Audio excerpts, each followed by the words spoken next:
नमस्कार साथियों, weekly legal news में आपका स्वागत है। आइए सुनते हैं इस सप्ताह की मुख्य legal news. Delhi high court ने एक मामले में स्पष्ट किया है कि यदि किसी व्यक्ति के अपने परिवार के साथ संबंध तनावपूर्ण हैं तो स्वाभाविक वारिसों को संपत्ति से बेदखल करना और किसी मित्र या बाहरी व्यक्ति के पक्ष में वसीयत करना अपने आप में कोई संदिग्ध परिस्थिति नहीं है। पीठ ने उस फैसले को रद्द कर दिया जिसमें एक व्यक्ति द्वारा अपने मित्र की मां के पक्ष में की गई वसीयत को प्रोबेट देने से इनकार कर दिया गया था।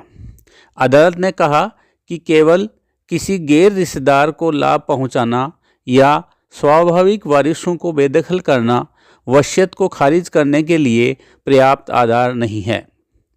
सुप्रीम कोर्ट ने एक महत्वपूर्ण फैसले में यह स्पष्ट किया है कि यदि पार्टियों ने अपने मुख्य समझौते में मध्यस्थता का स्थान विदेश में चुना है तो भारतीय अदालतों के पास मध्यस्थ नियुक्त करने का क्षेत्राधिकार नहीं है।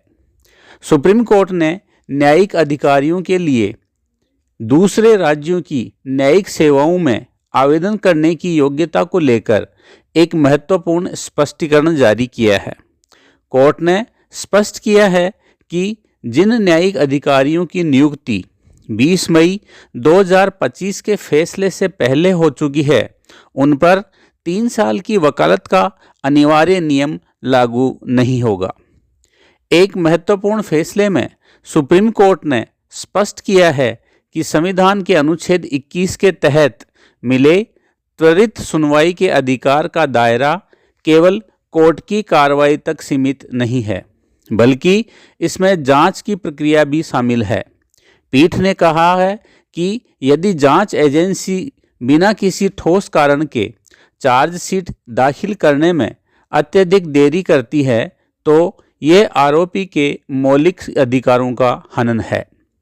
सुप्रीम कोर्ट ने एक महत्वपूर्ण फैसले में स्पष्ट किया है कि यदि किसी आरोपी की उम्र तय करने के लिए स्कूल के रिकॉर्ड या विश्वसनीय दस्तावेज उपलब्ध नहीं हैं या उनमें छेड़छाड़ की आशंका है तो अदालतें मेडिकल राय पर भरोसा कर सकती हैं। कोर्ट ने कहा कि ऐसी स्थिति में मेडिकल टेस्ट से निर्धारित उम्र में 2 साल की त्रुटि की गुंजाइश को स्वीकार किया जा सकता है।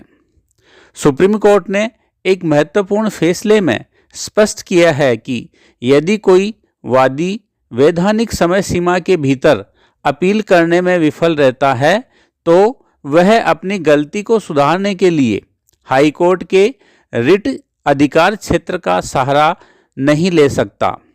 शीर्ष अदालत ने राजस्थान हाई कोर्ट के उस फैसले को बरकरार रखा है जिसमें एक वादी की रिट याचिका को इस आधार पर खारिज कर दिया गया था कि उसने सीमा शुल्क अधिनियम 1962 के तहत उपलब्ध वैधानिक अपील के विकल्प को नहीं अपनाया था। आज के लिए इतना ही, फिर मिलते हैं नई वीकली लीगल न्यूज़ के साथ। धन्यवाद।